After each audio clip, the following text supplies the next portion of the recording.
siang Pak Yul. Selamat siang. Bagaimana kabar hari ini Pak? Baik, sehat di tengah hujan terus ini. Iya, dan sibuk ya Pak. Sudah rutin. Baik, terima kasih Pak Yuli pada siang hari ini. Meskipun di tengah kesibukan yang Bapak lakukan, masih menyempatkan waktu untuk saya menghadap dan menyampaikan beberapa pertanyaan Pak terkait dengan persoalan atau permasalahan yang Pak Yuli hadapi di SMA Budiran Purwokerto.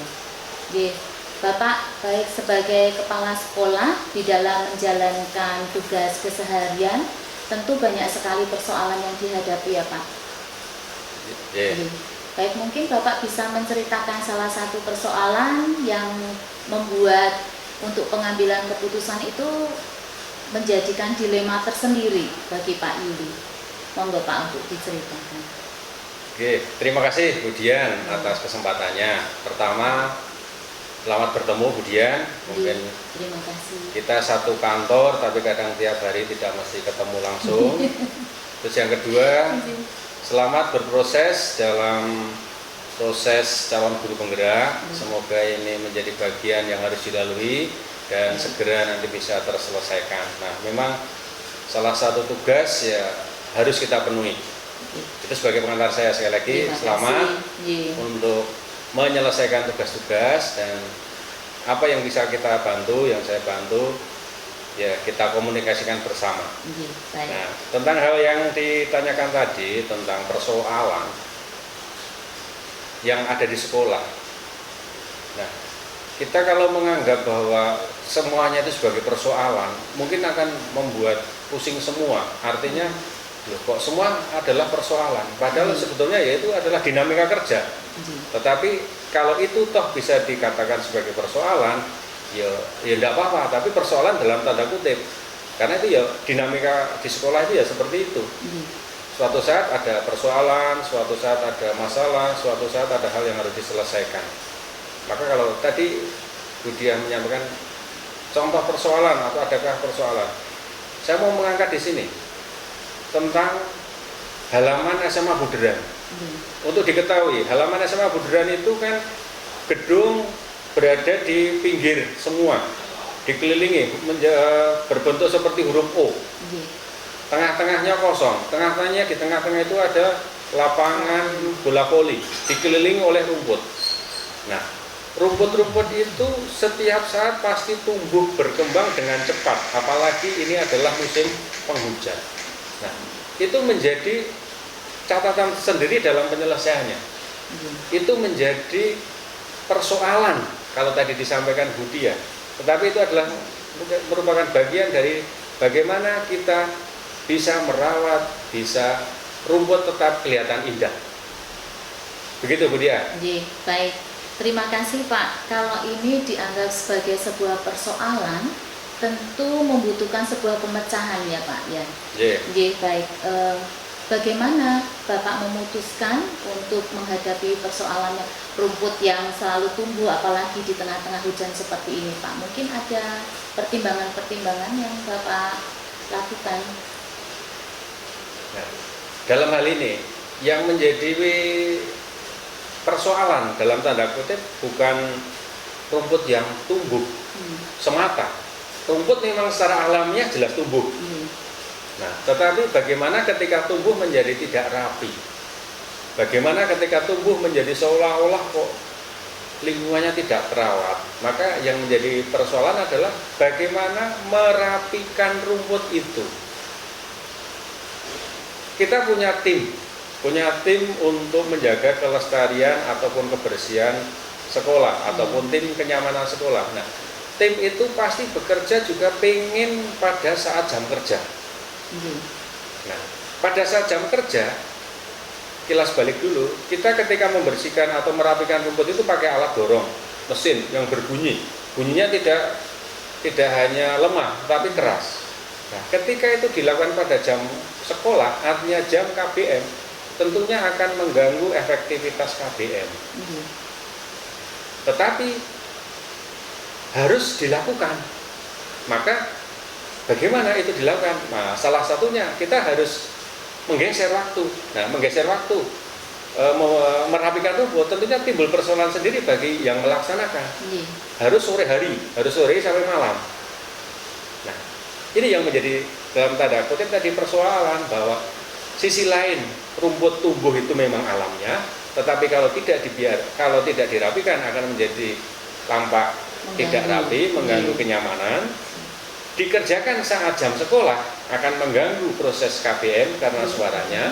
Dilakukan sore hari, maka itu menimbulkan konsekuensi tersendiri bagi yang mengerjakan. Begitu, kemudian. Baik Bapak.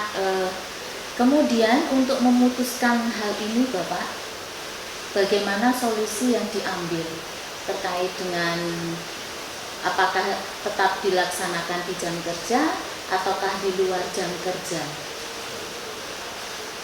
Atas dasar beberapa pertimbangan dan juga kondisi, maka yang kami lakukan, kami putuskan adalah bahwa potong rumput dilakukan setelah pelajaran berakhir atau tidak ada KBM pada saat melaksanakan potong rumput itu.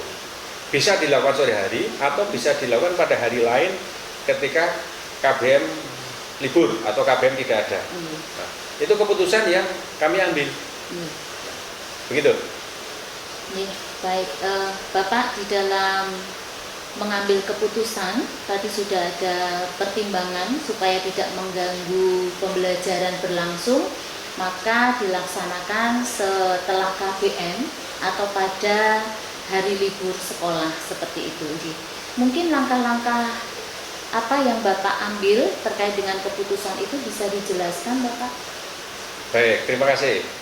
Langkah-langkah pertama jelas bahwa kita memberi pemahaman kepada yang melaksanakan, ya, tenaga kebersihan kita, bahwa ini demi kepentingan pembelajaran maka harus dilakukan di saat tidak KBM. Ini awal dulu harus kita beri pemahaman seperti itu. Nah, langkah kedua, setelah semua sepaham, maka kita beri surat tugas.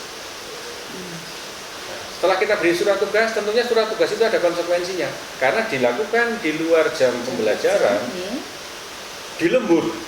Orang mengatakan begitu, maka kita yang ngurusi yang lain-lainnya itu, ya termasuk mungkin uang lembur, bagaimana makannya, dan yang lain-lain. Maka ya pertama tadi kesepahaman bahwa itu dilakukan harus di luar jam. Kemudian birokrasi administrasi yang berjalan. Begitu. Baik. Apakah ketika mengambil keputusan itu kemudian bisa diterima Bapak atau mungkin ada tantangan tersendiri ketika memutuskan demikian? Nah, selama ini yang berjalan, itulah yang terbaik yang bisa dilakukan. Tantangan itu pasti ada, karena siapa sih yang tidak ingin bekerja pada jam kerja, atau siapa sih yang tidak ingin libur setelah jam kerja? Maka tantangannya itu pasti ada, dan juga penyelesaiannya juga ada juga. Begitu. Terkait dengan tantangan Pak, mungkin bisa disampaikan? Tantangan dalam hal ini misalnya dilakukan di luar jam kerja, tentunya ada konsekuensinya. Tadi kita harus memberi uang lembur, memberi makan, dan yang lain-lain. Apalagi ini real kondisi sekarang, tantangannya adalah musim hujan. Kemudian tantangan yang berikutnya, rumput itu dengan adanya musim hujan cepat sekali tumbuh. Sudah dipersiapkan ini, itu mau dikerjakan, ternyata hujan turun, nggak jadi. Prediksi kita hanya itu cukup dilakukan 2 hari, ternyata belum rampung karena kondisi, maka harus 3 hari. Bisa jadi harus lebih, gitu. Maka selain tantangan yang sudah disiapkan, ternyata hal-hal teknis, mungkin kesehatan tidak mendukung, atau mungkin ada acara lain yang mendadak sehingga harus ditunda, gitu. Baik, terima kasih Bapak sudah menjelaskan terkait dengan permasalahan dan cara mengambil keputusan serta langkah-langkah yang sudah ditempuh. Bapak biasanya dalam menyelesaikan sebuah persoalan, apakah itu diselesaikan saat itu juga atau terjadwal?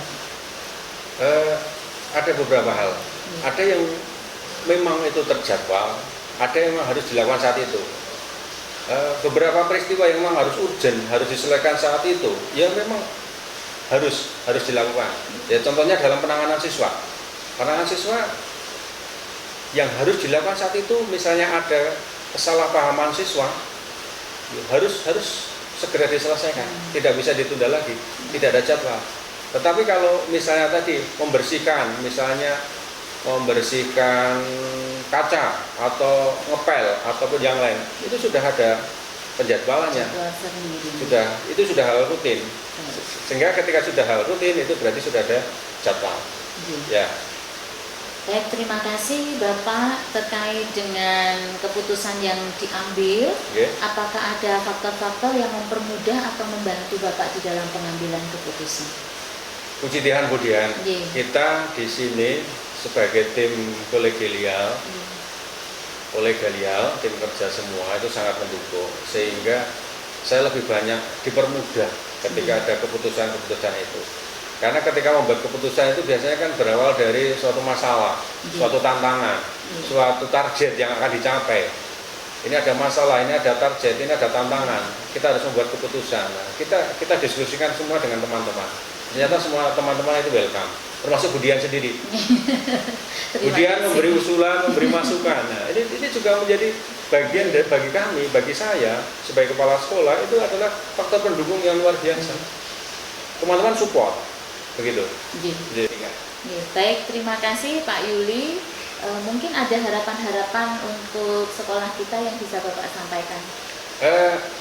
Harapan luar biasa nih, harapan atau impian yang kami harapkan dari sekolah ini adalah yang pertama ini, Budian sebagai calon penggerak semoga segera lulus menjadi guru penggerak. Amin, terima kasih. Nah, setelah menjadi guru penggerak, harapan saya bisa menggerakkan, bisa memotivasi, bisa menjadi lilin di sekolah ini.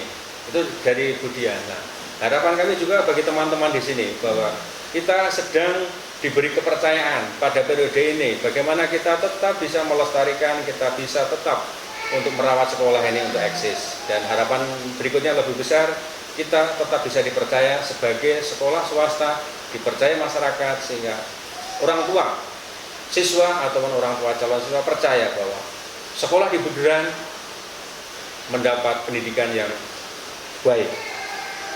Begitu Budian. Baik, amin. Terima kasih Pak Yuli untuk supportnya, untuk dukungannya. Saya berharap nanti ke depan harapan-harapan yang disampaikan bisa terpenuhi atau terkabul Pak. Terima kasih untuk saat ini sudah meluangkan waktu untuk saya berwawancara. Sehat-sehat selalu Pak Yul, sampai ketemu lagi. Terima kasih, sukses selalu untuk Budian. Terima kasih.